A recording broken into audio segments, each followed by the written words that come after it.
Good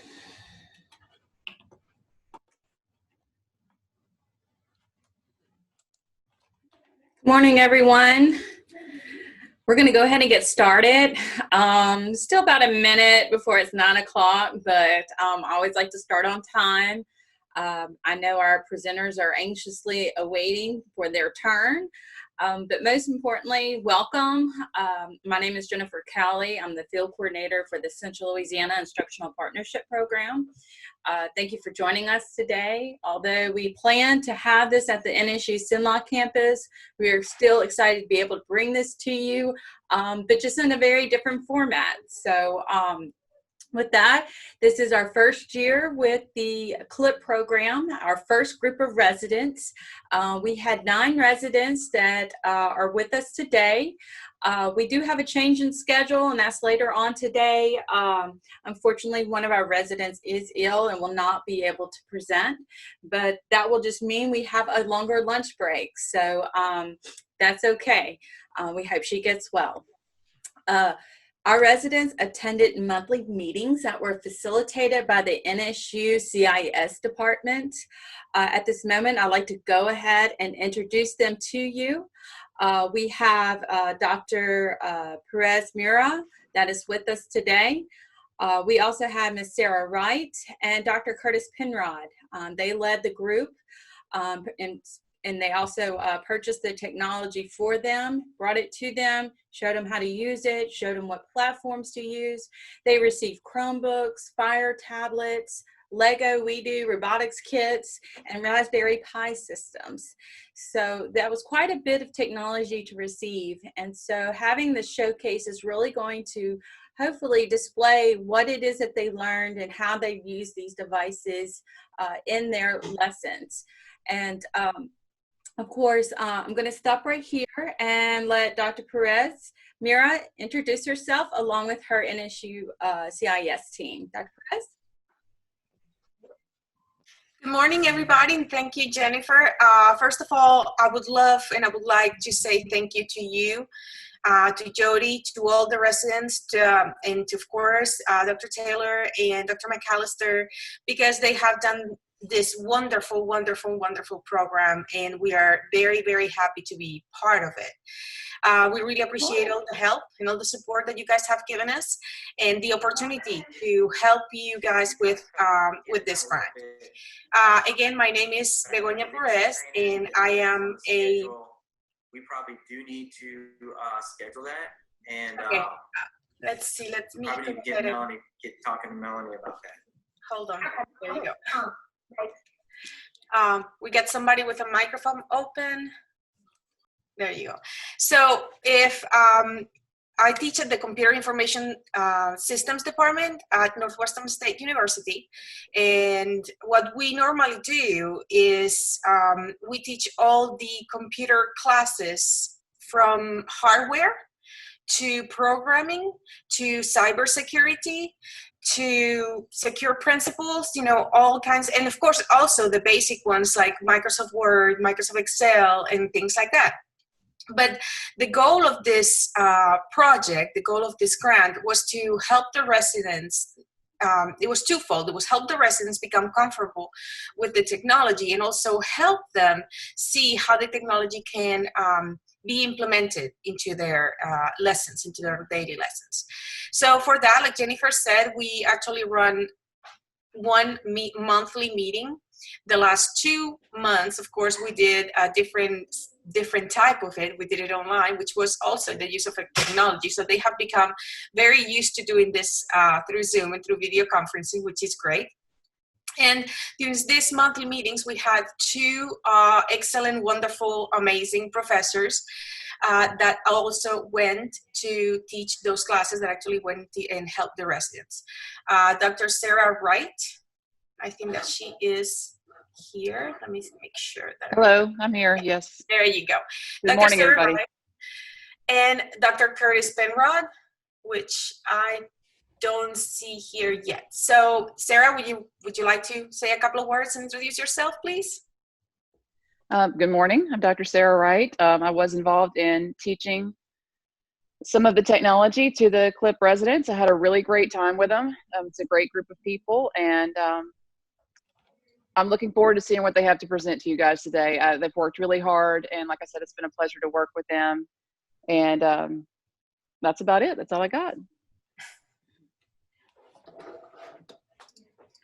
Wonderful. So what the residents have, basically they're going to present to you during the whole day is going to be how they have implemented technology in one of the lessons that we're planning to actually run during a regular classroom day. Now, due to this situation, the obvious situation that everybody has in their heads right now, the idea may have shifted a little bit. So the lesson may have shifted a little bit. Some of our residents were not able to implement the lesson in the classroom, but they have thought about ways and how it could be implemented in the classroom and tested it out with family and friends. So what you're going to see is something that extremely well resembles what will happen in the classroom, the outcomes that they think that they either had if they actually implemented it in the classroom, or they think that it would come out, and their thoughts and opinions on how technology will help them in their daily teaching environment. So I'll give it back to Jennifer. I don't know if Jody is here and she wants to introduce herself. So Jennifer or Jody? Yes, actually, I just saw Dr. Penrod. He joined us. Dr. Penrod, would you please introduce yourself to the group? Certainly. Hello, everyone. My name is Dr. Penrod, and I am over the Computer Information System program, and I'm just really happy that we've been able to work with these residents for the last year. I'm excited to see their final presentations and see how everything goes today. Thank you so much. And we have Miss Jody Howell that's with us. She is our NSU mentor facilitator. Good morning. Good to see everybody this morning. Again, I'm Jody Howell. I work for Northwestern. I'm the CLIP mentor facilitator.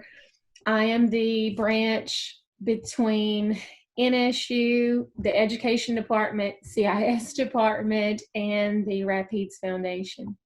And like everyone else has said, they have spent their 2 semesters working on their technology. We're meeting once, sometimes twice a month to just pan out, learn the technology, learn how to use it in the classroom. They would truly get things that were in boxes, unpack it like Christmas gifts, get the training they need, take it to the schools. They have their own opinions, what they think works better with math, what they think works better with science, also different age groups, 6th, 7th, and 8th grade. They can tell you so much about it.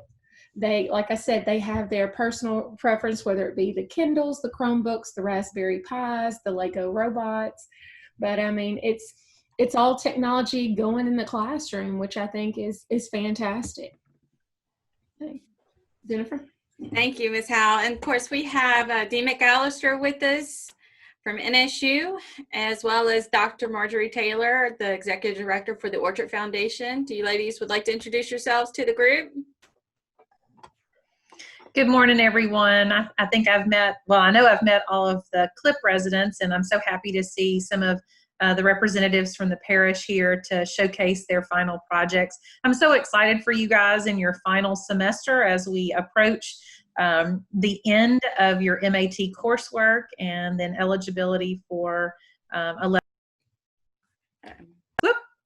sorry about that. And so anyway, I'm looking forward to today, but thank you for the invitation. Absolutely.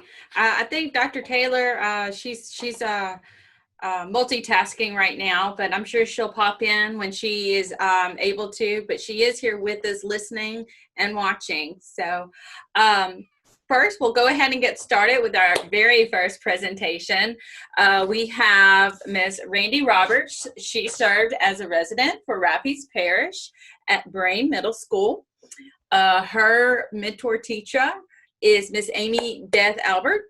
So we are going to have her go ahead and start. She is doing ratios and rates using Lego robotics and Chromebooks. So Randy, let me see. I've got a lot of tiles here on my screen. I see you. So you ready to share? Yes, ma'am, I am. All right. Okay, let me get this screen pulled up. Oh, Jennifer, it says host disabled participant screen sharing. Okay, let me see here. Let's see. See if that'll work. Perfect. Okay, sorry about that. That's quite all right. So, good morning, everyone. Today, what I would like to share with you, if I can get my presentation. Everybody sees my screen, right? Mm-hmm. Oh, there we go. No, there we go. Okay. So today I would like to share an activity on ratios and unit rates utilizing the Lego Education We Do 2.0 robot kits and the Lenovo Chromebooks. So before we get started, let me tell you a little bit about myself. My name is Randall Roberts, or Randy, better known as. Last year I co-taught 6th grade mathematics at Brame Middle School in Rapides Parish. Brame has a culturally diverse student population and was designated as a Title I school. All students at Brame receive free lunch. So as for classroom specifics, my mentor teacher was Ms. Amy Beth Albert, and we taught approximately 72 6th grade students over 3 90-minute block classes. The most common accommodations that we saw in our classroom were extra time, small group testing, calculators, and read-alouds. So as previously mentioned, the technology that we utilized for this activity was the Lego robot kits and the Chromebooks. In preparation for this lesson or this activity, the students will have already completed their unit on ratios. So they will need to understand ratios, ratio language, unit rate, and equivalent ratios in order for this lesson to be successful. So for assessment purposes, this activity incorporates multiple standards and serves as a capstone activity for the unit. So it would be more along the lines of a summative assessment. However, formative assessment can take place within the scope of the activity, as it allows the teacher to not only circulate the room to make sure students remain on task, it gives the opportunity to answer questions, to gauge student understanding, and to correct any misconceptions that are observed during the activity. So I feel as if the use of technology in this particular activity will reinforce the real-world connections to the unit by giving the students a hands-on approach to ratios and unit rate. Unfortunately, due to the COVID-19 pandemic, we were never able to actually complete this activity for our class, but for the future, when this activity is completed, the critical resources are the Ready Math curriculum for the instructional purposes, the Lego robot kits, the Chromebooks, and the Lego Education app to build and program the robots. So depending on the size of the class, each group would need to be grouped into 4 to 5 students, and these groups should consist of high, medium, and below level learners in order to allow for differentiation. So continuing, the 3 most important factors for success in this lesson are instruction, classroom management, and technology. So first, students will need to complete the instructional unit on ratios to have the necessary knowledge to complete the activity. Second, students will need to have a clear understanding of the teacher's expectations under his or her classroom management plan in order to maintain an environment that is conducive to learning. And then finally, students will need to be instructed on how to use the technology in order for this unit to be successful. And on a side note, the technology should also be tested prior to the activity, which I'll explain a little bit later, but that obviously the technology working is critical to the success of this particular activity.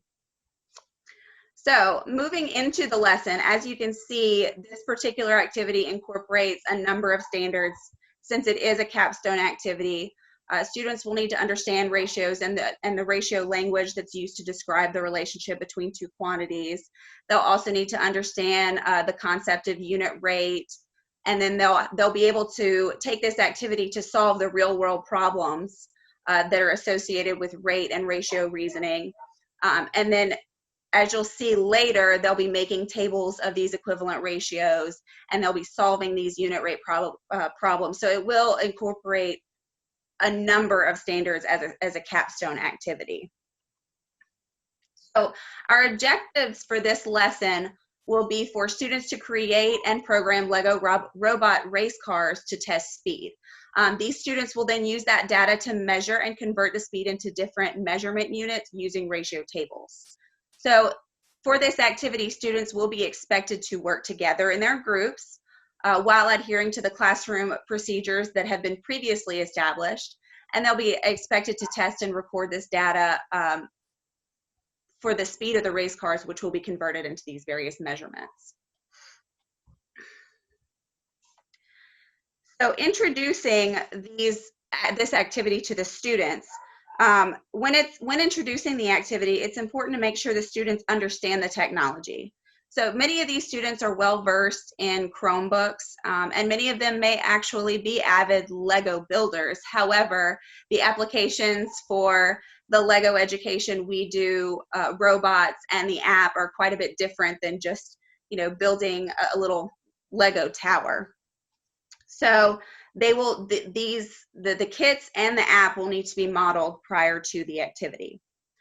In addition, all elements of the activity will be discussed. We'll go over them, things such as how to record the data, like their objectives, their expectations.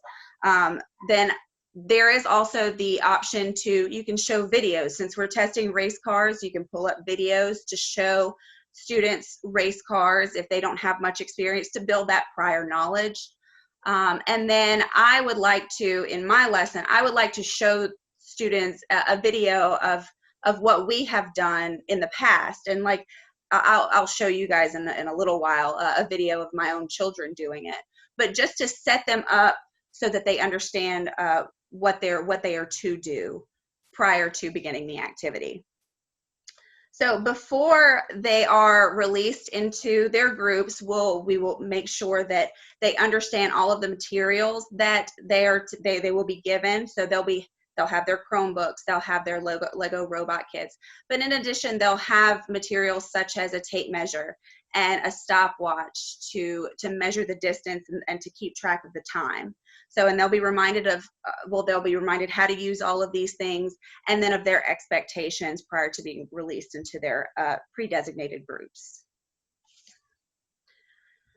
So this activity, it allows students to have a hands-on experience of rates and ratios involving speed, which they will encounter speed throughout their lives.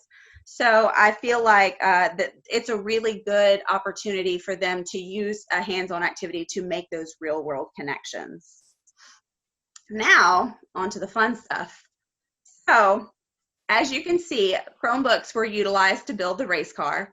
The first step is to build the race car, obviously. So the great thing about this app is that it takes students through each step. So they're not just left to their own devices for building.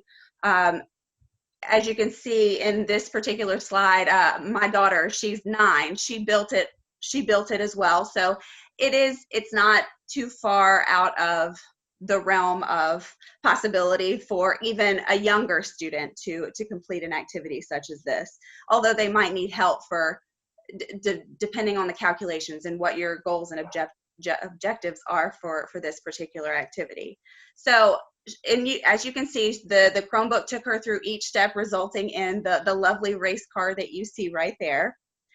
And since we were unable to complete this in class, I did use both of my children. My son, this is my son here, he's 6. So he needed a little bit of help programming, but he helped me with the programming, as you can see here. So the great thing about this program also is that it gives you basic programming tools so that you know the steps that you need to follow in order to make it go. Now, another wonderful thing about the program is that you can change things about the programming to change variables, but for our purposes today and for 6th grade, generally, we're just going to be testing speed. Obviously, when you get up into higher grades and you want to test different variables, that's an option, but this is just a very basic speed test. So after we program, we tested our robot. So what we did was we taped a tape measure to the floor. So I would have the students secure a tape measure to the floor. That would be included in their materials. And then they would also have a stopwatch so that they can keep track of the time. So this is how it should look.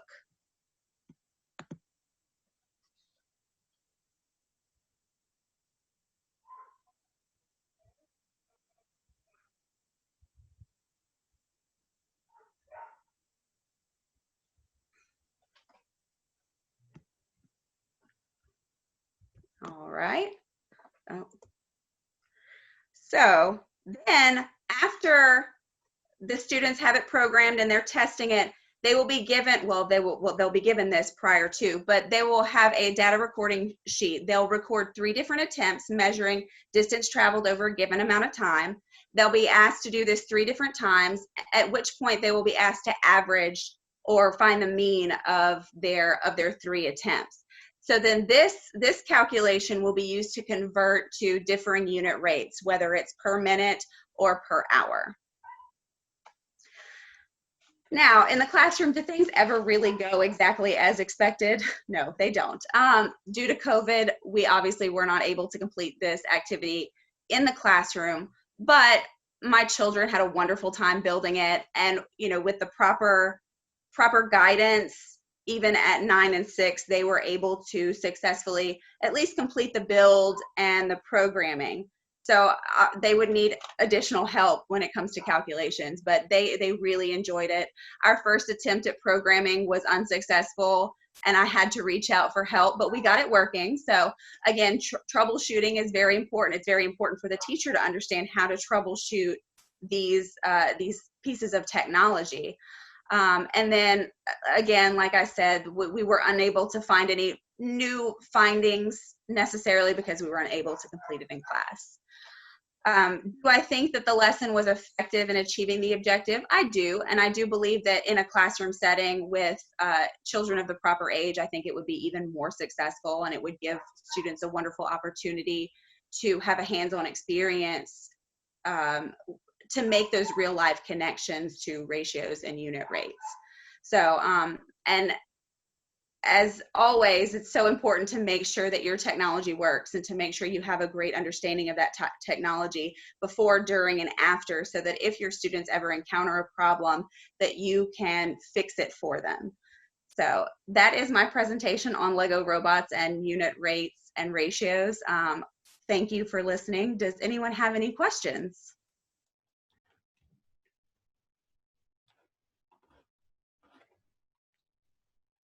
Any questions?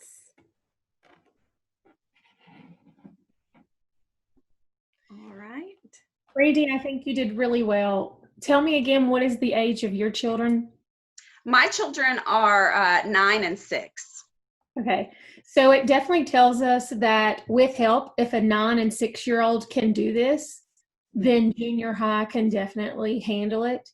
And, your little one waving his hand and the robot taking off, it's neat. It tells us that if junior high can handle it, then eventually we can move this down, maybe to some lower grades, upper elementary, but it worked well. Thank you. Good presentation, babe.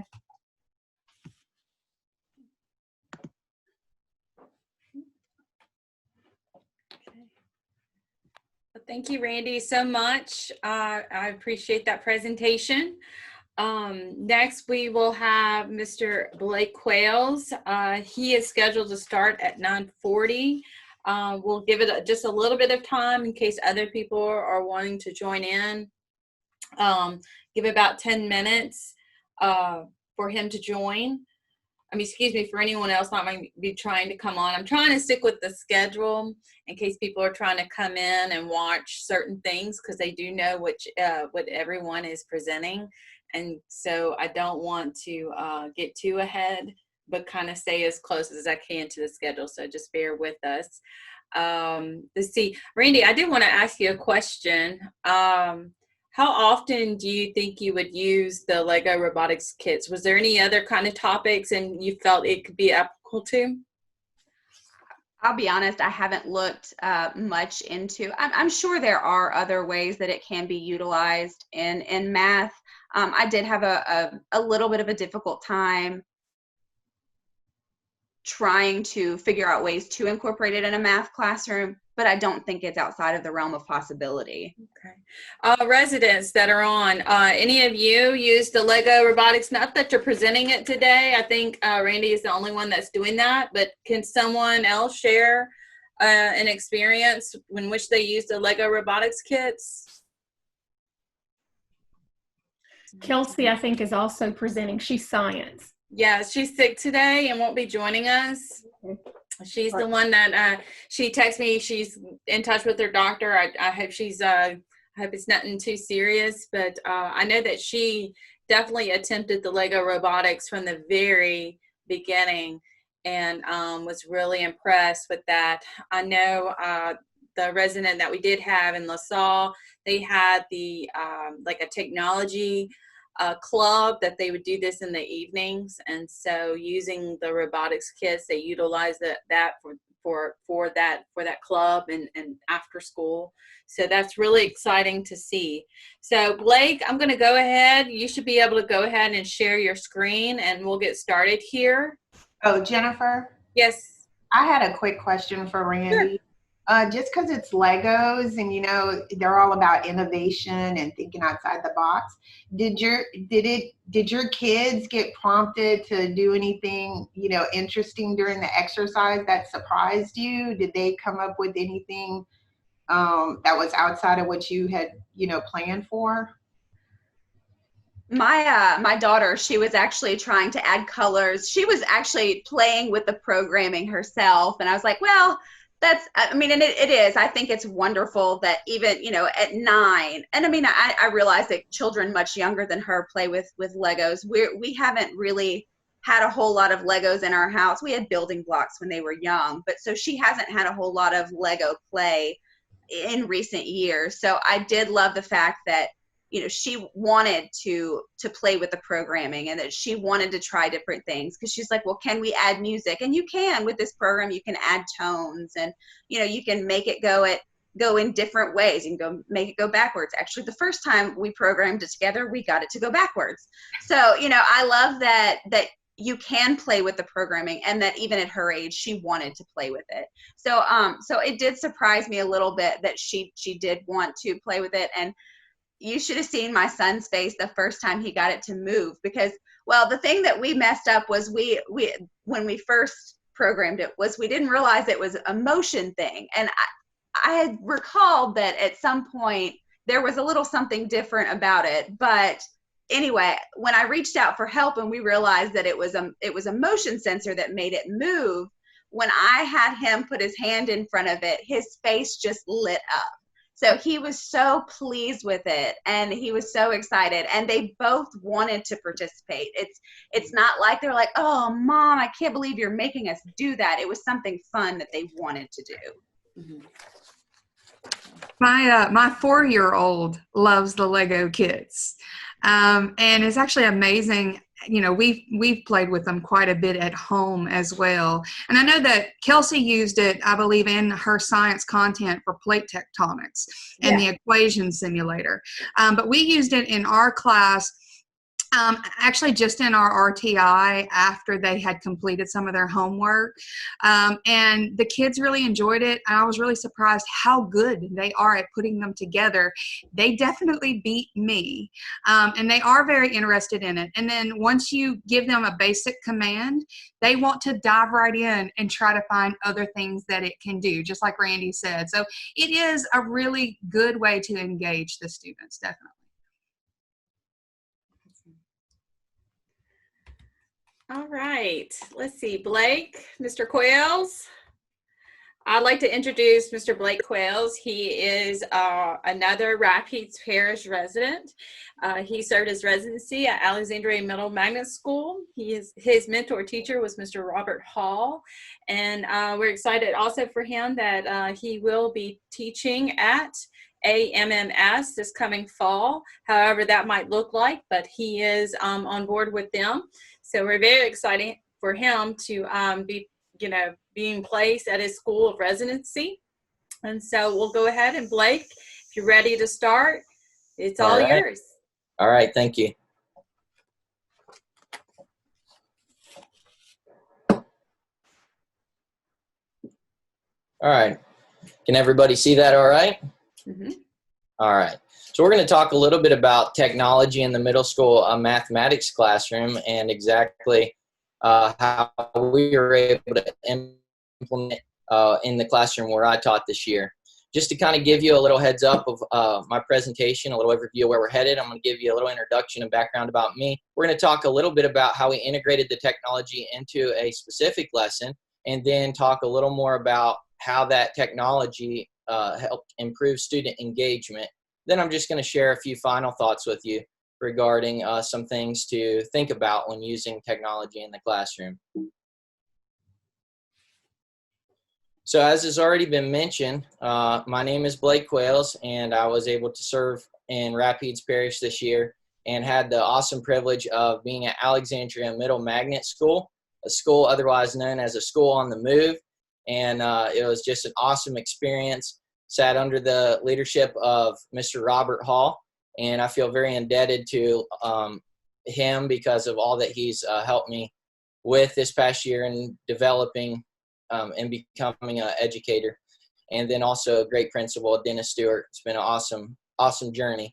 I was able to teach 8th grade math, and that was an exciting time. And we had around 75 students in all of our classes. Much of that was inclusion learning. And so that's what I want to kind of specifically talk about today, is how we implemented technology into a class with inclusion learning. When looking at how to integrate technology into the lesson, I think there's some things that we have to take into consideration, which we did in our classroom. That is 4 main things. First is the learning level. In the class, our second block class was made up of many below-level learners. And so my mentor teacher, Mr. Robert Hall, he suggested that we would split up this class and into 3 groups, and that we had a special ed teacher, myself, and him in there, and we were able to teach each group. I was able to plan and share and meet the needs of my specific group of students. Not only do we look at the learning level, but we also try to look at the learning style. Are these auditory learners? Are they kinesthetic learners? Are they visual learners? And try to make sure that we're tailoring the lesson and the use of technology to meet those needs. Also, as we approach the lesson, we want to make sure that the learning goals were not disconnected from the technology. Just to say that you had technology in the lesson is not going to be sufficient if it doesn't really meet those learning goals or those objectives. And then also, we focused in on the learning environment.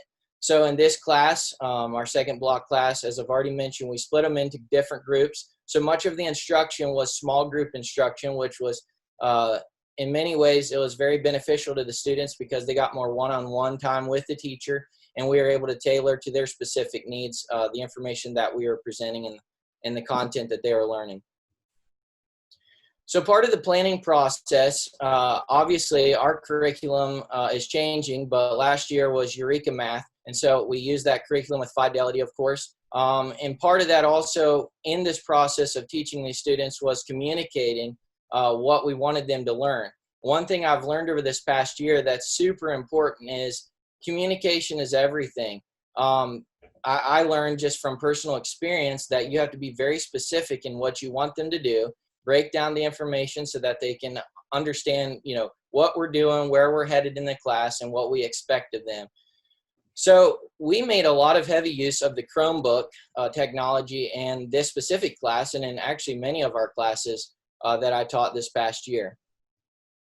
I want to really focus on this communication part.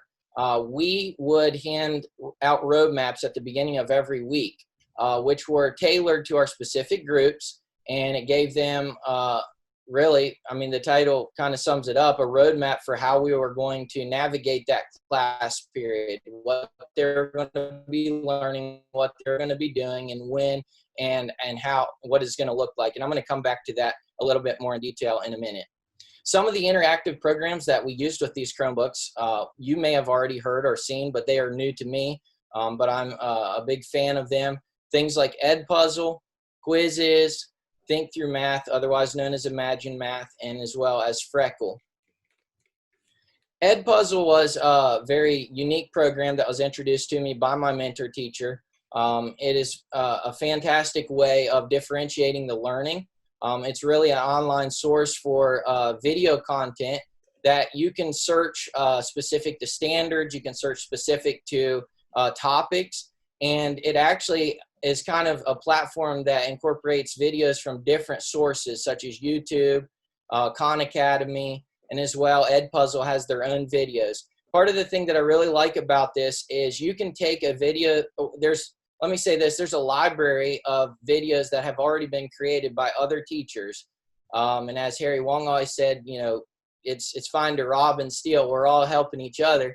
And so what I enjoyed is you could research and you could find one that looked like it would work in your classroom. But if you needed to, you could also make some adjustments. So as they would watch the video, as you would prepare the video, it would prep them with some information, and it also have some questions for them to answer as they watch the video. So it made it more interactive.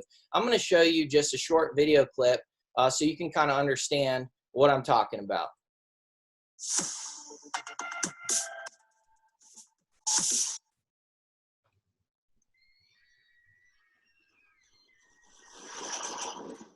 Now in this lesson, we're going to discuss two types of slope, positive and negative. Now positive slopes increase from left to right, while negative slopes decrease from left to right.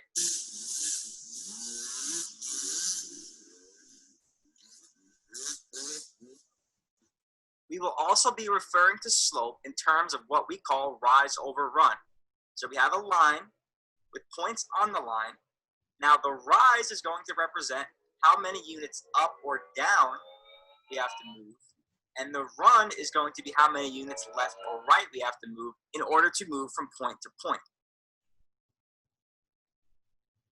So basically, they would get to see an overview of whatever topic we are getting ready to cover. In this lesson, it was specific to slope, and so we would use these videos to prep them before they would come to the teacher table, and then we would really dive into modeling and really get into the new content that we are learning. But also, this is just a screenshot of what it would look like after it had given them so much information. Then a question would pop up, and they would have to, it'd be kind of a type of formative assessment where they would have to show what they're learning, and then it also keeps record of that, so I can go back later and see what answers were selected, so I know how to tailor my instruction for the next day. Another form of technology or program that we use on the Chromebooks is Quizzes, and this was a great program for fluency. Many times we would use it to help the students continue to practice those skills that they had learned in prior lessons, and so it's kind of in a video game format. So they really enjoy working with it, but it also helps them learn while they're doing the math.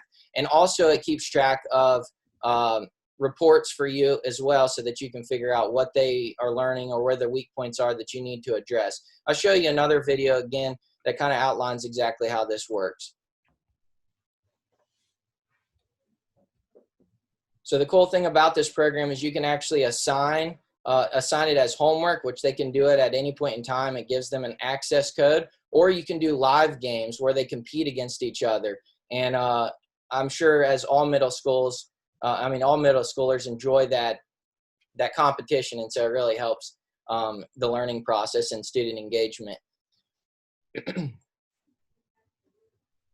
Some of the other programs that we used were used more for forms of RTI, such as Freckle and Imagine Math.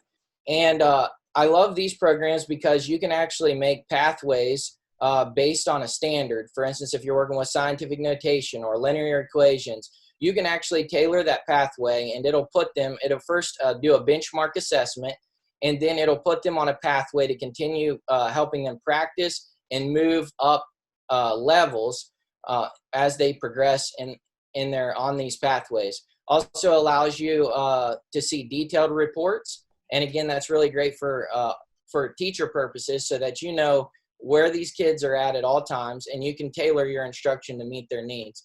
And as I've already said, both of these programs, I tend to prefer Freckle. It was something new to our school, and I just think it's super user-friendly. But both of these have had tremendous impact on the learning of the students in our classrooms.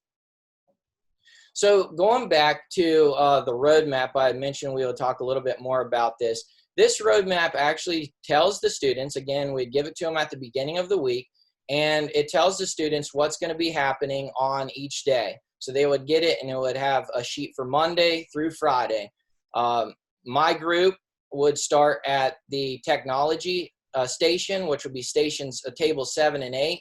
And that's where they would watch like a YouTube or Edpuzzle or Khan Academy video that would kind of prep them for what we are going to be teaching. And then these stations lasted for 15 minutes. So when the time was up, they would transition to, my group would transition to the teacher table, where we would teach the lesson out of the Eureka book, and they would begin to understand the new concepts. In this case, we were talking about slope. And so I would teach that there. Then they would move to stations 3 and 4, where they would work on their own and independent practice. And I have the problems obviously outlined there for them to complete. And then the last station of the class period, they would go to a fluency station, where they would work on something such as quizzes on a prior concept that we've already taught, so that they can keep current with those skills. We would have the objective. We would have the criteria up there in the right-hand corner, so that they would know how to complete that problem and what we are going to be learning by the end of the class, as well as some exit ticket questions for them to answer at the end or at some point in time during those stations.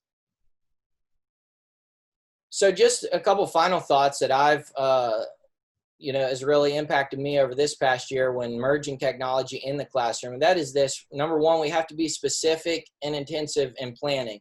I mean, that goes for anything, whether you're using technology or not.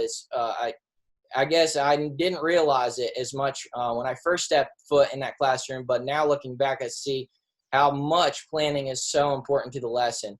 The second thing, and Randy actually already mentioned this, is it's important to test the technology, because we all know that you might have an awesome lesson plan, but when the technology fails, it can tend to really squelch the power of the lesson, and so we have to have that plan B.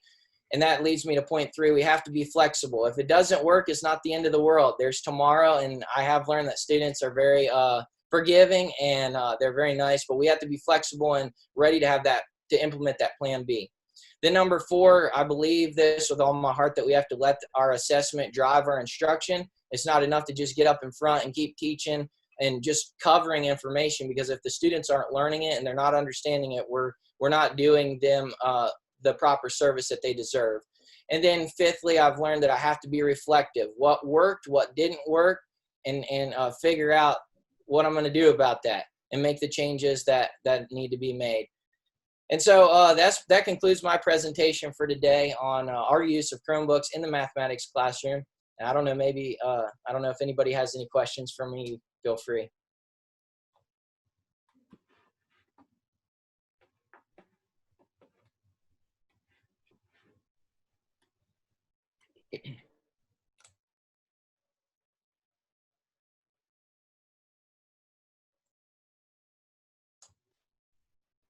Blake, quick question. I know with COVID, and whenever we decided to do this technology showcase, did you actually use this in the classroom? Yes, we did. That roadmap that I actually had there in the presentation was one that we had already handed out, and we had went through that whole lesson, and that actually covered all that basically all that standard. Okay.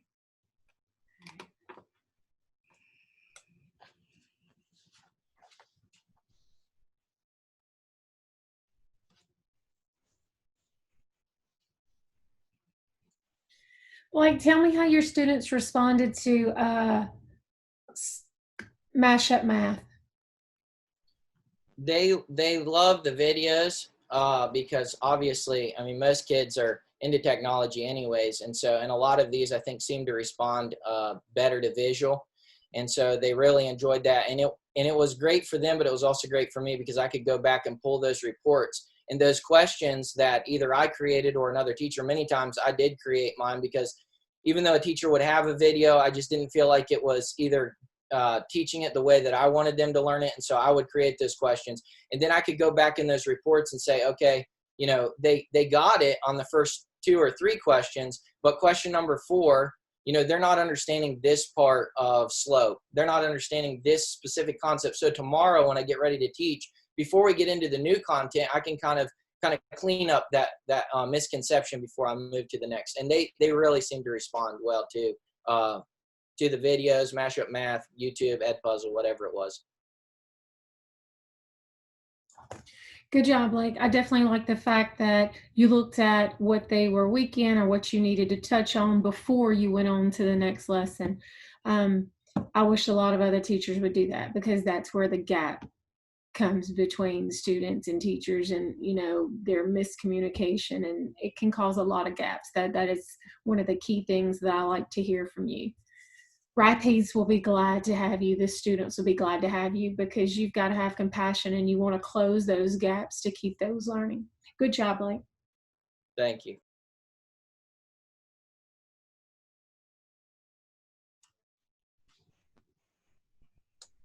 Are there any other questions for Blake?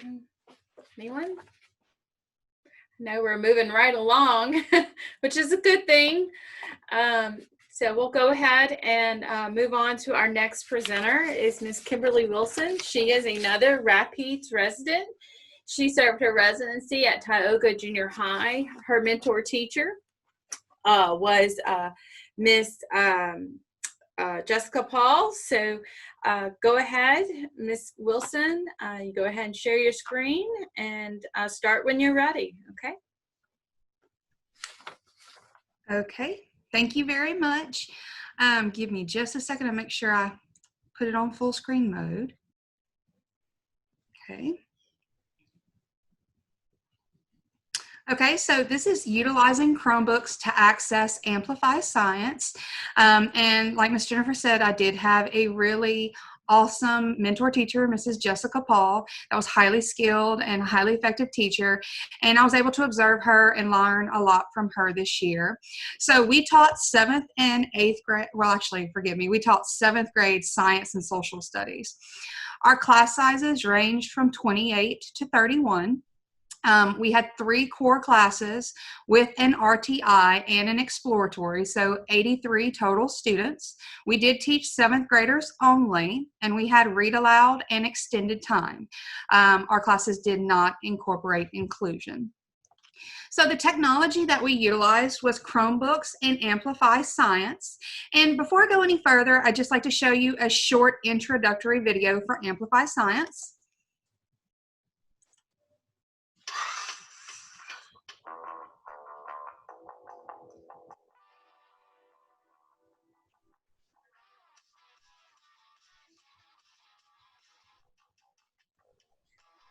Okay, so as you can guess and as you see, we are dealing with spiders. More specifically, we're teaching or using spiders to teach students about genetics through the creation of spider silk traits. So the content standard that we are dealing with is MSLS 3 and 2, which emphasizes the use of models to describe the cause and effect relationship between gene transmissions from parents to offspring and the resulting genetic variations that are produced. The purpose of utilizing this technology was to provide the students with a hands-on approach to learning about genetics. Amplify is phenomena-based, so students were able to learn through an interesting case study or to act to solve a problem. With this approach, students were able to apply knowledge as they were learning about it. The lesson goals for using Amplify were really just to give students the ability to construct an understanding of the basic principles of genetics by actually interacting with them during the simulations. So through manipulating the genetic inheritance, students are able to actively interact with lesson content and further integrate the lesson concepts. This particular lesson focused on spiders and the creation of spider silk for human tendon replacement. So this is actually something that is being worked on right now in the real world. So it is a real life application that students can use to develop a better understanding of genetic diversity. So the students were able to derive a deeper understanding by utilizing this real life application. They used investigations of various claims, they interacted with the content, and they actually participated in the debunking of false statements, as you will see in this particular lesson. The objective for the unit was to construct a response to explain why traits for spider silk flexibility vary within this particular family of Darwin's bark spiders. And our lesson objective was to support or refute one of the claims, which we will briefly go over later. But students were to look at that claim and then defend their answer based on the results that they find during the simulation. So the assessment that we chose to use was a formal formative assessment in the form of a CER. Students were to write a claim, evidence, reasoning statement, and they were to use evidence and reasoning that they derived from the simulation. Prior knowledge that students needed in order to participate in this lesson, they had just recently learned about meiosis and mitosis, so they know the difference and they're able to differentiate between sexual and asexual reproduction. They have limited understanding of heredity. They know that genetic information comes from mother and father, but they don't know exactly how much comes or how those genes are selected to be transferred. This lesson was delivered through cooperative learning. We used groups of 2. Students worked with their shoulder partners to complete the simulation and to answer related questions. So as far as the lesson details, this lesson was actually delivered using co-teaching, team teaching. Mrs. Paul and I took turns providing instructions, modeling, showing students how to perform the simulation, asking questions, and then guiding the discussion. And then when it came time for the students to actually do the simulation themselves, we split the room so there was a greater opportunity for us to interact with each of those groups as they were doing the simulation. So the expectations for the students were that they were to complete 2 of the 4 simulations. So they were doing them together, but each student was responsible for actually monitoring the controls of the simulation twice. They were expected to work with their shoulder partner and to actively engage in the simulation. They were expected to notate patterns and their results as they progressed through the activity. And we maintained individual student accountability just by having the students complete their own logs and fill in their own discussion questions. As far as factors that contributed to the success of the lesson, we utilized modeling of instructions and the simulation itself. We gave students ample time to actually interact with the simulation and to practice, and then to ask questions. And then the students had to be engaged. They had to actually buy in, and honestly, that really wasn't a problem. They enjoyed this. So as far as steps to introduce, we began the lesson with a bell ringer that reviewed the students' prior knowledge.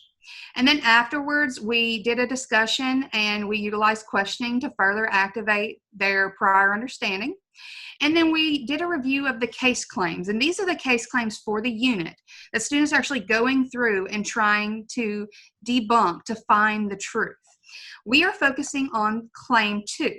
So the students were to look at claim 2, and they're supposed to support that or refute that by looking at the evidence that they collect during the simulation and then use their own reasoning to write a claims, evidence, and reasoning statement.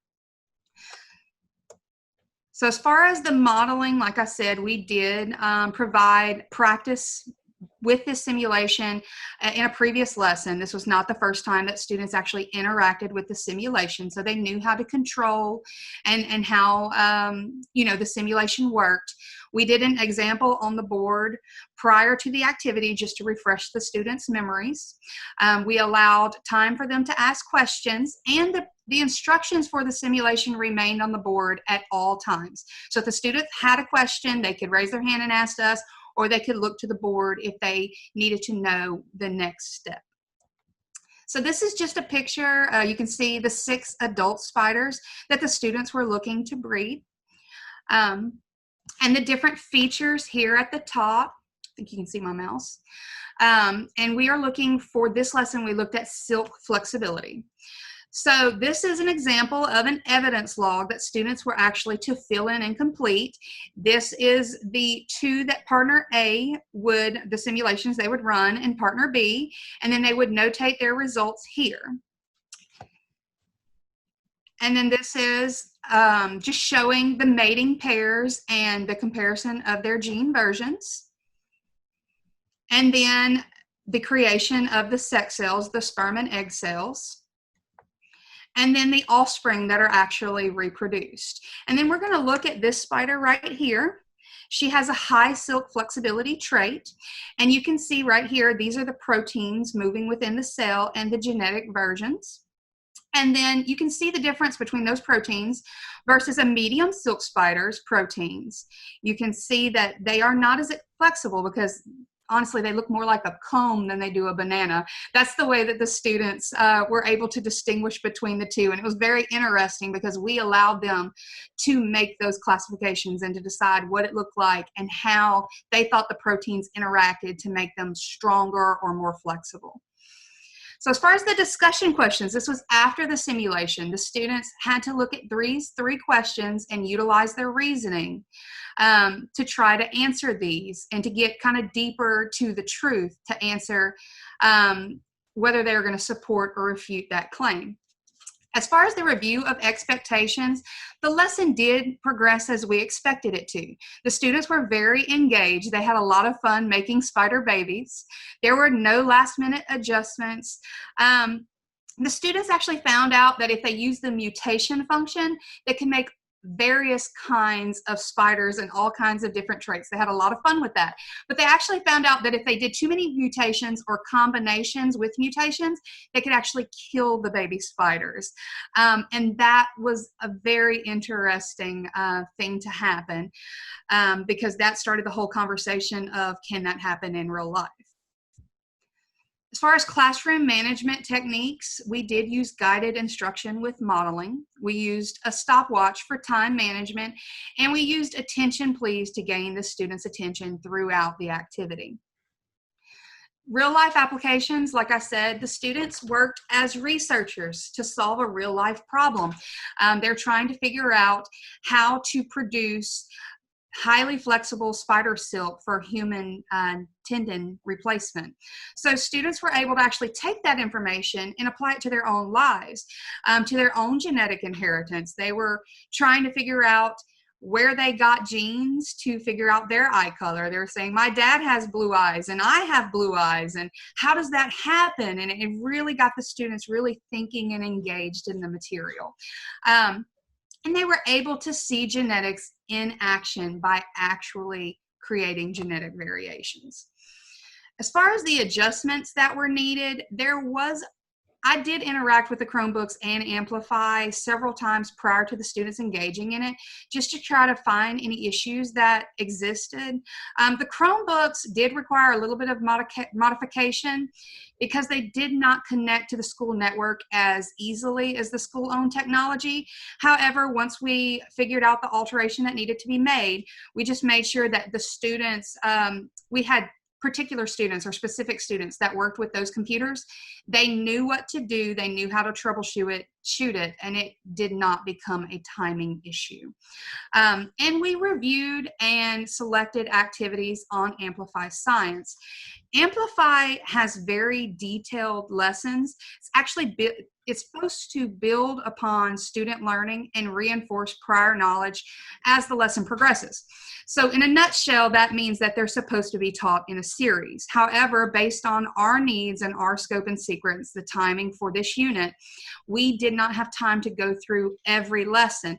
So Ms. Paul and I selected the lessons that we felt were most beneficial to this unit and the lesson objectives. So as far as reflections, do I think the lesson was effective? Yes, I do. We analyzed the CERs and most students were able to refute claim 2.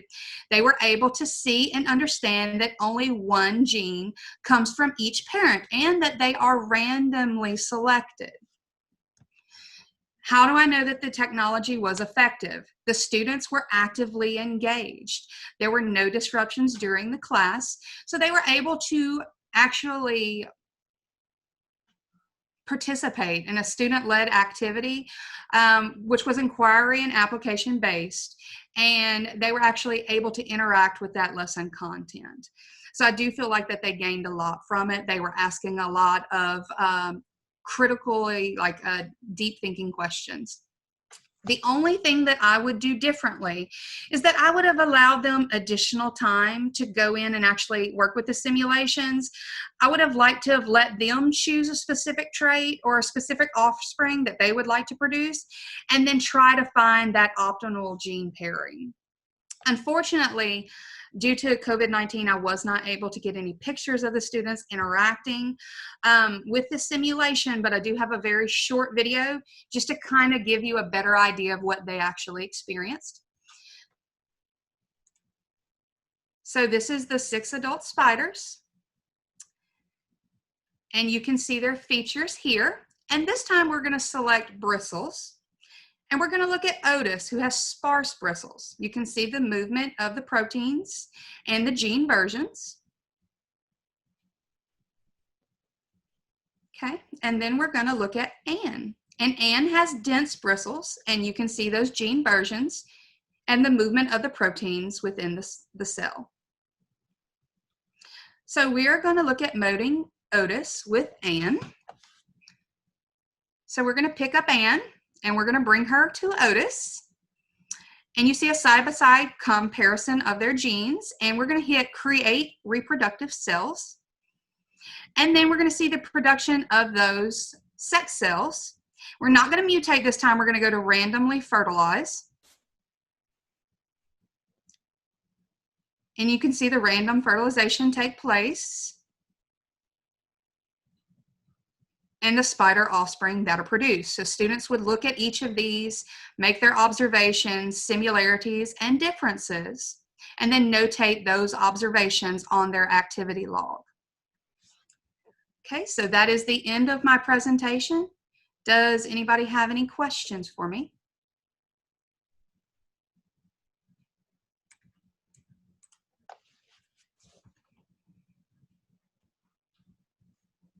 Kim, that was cool for someone that's definitely not into spiders. That was so neat. And to have a kid sit in the classroom versus just read chapter 4 to find the vocabulary. I mean, I can visually see what's going to happen and the bristles and things like that. And you're so into it, Kim. I mean, you're an amazing science teacher because you just have that wow and you hook people in. You know, so I mean, you can take a student who science may not be their thing and keep their attention. Lord knows you know how bad ADD I am, and you kept my attention with it just by the visuals and watching what happens. And it's just, that was a very neat thing for science, Kim. I'm proud of you. Thank you.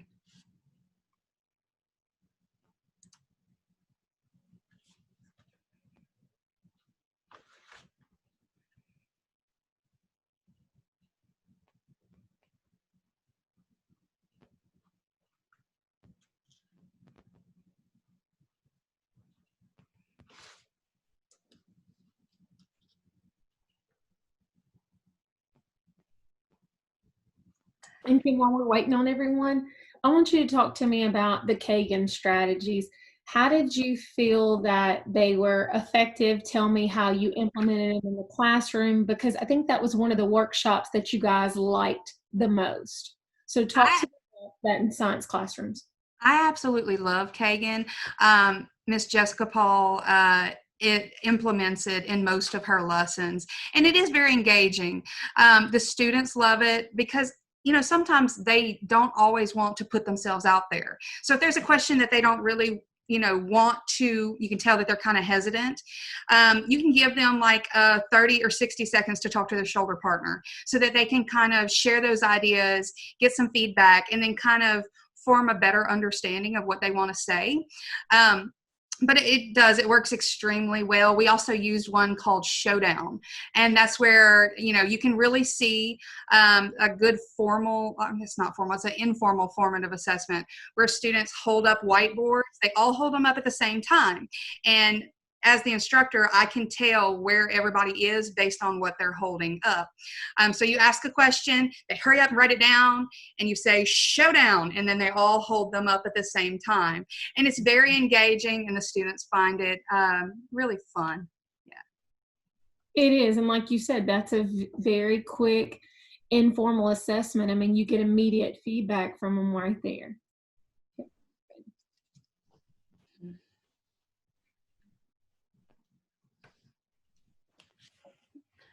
All right.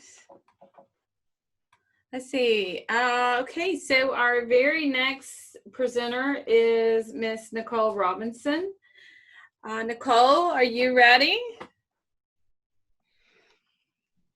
Of course, before you start. I am ready. Okay, good. Before you start, I see Miss Paul has joined us. Hi, Miss Paul. Thank you so much for being a mentor teacher this year. For Kimberly Wilson. She did an outstanding job with her spiders. I don't know about any of you, but if you're scared of spiders, I could see how people might be easily creeped out by that, but it was still very cool. I loved how they joined together, and you could see their offspring and how those kids along.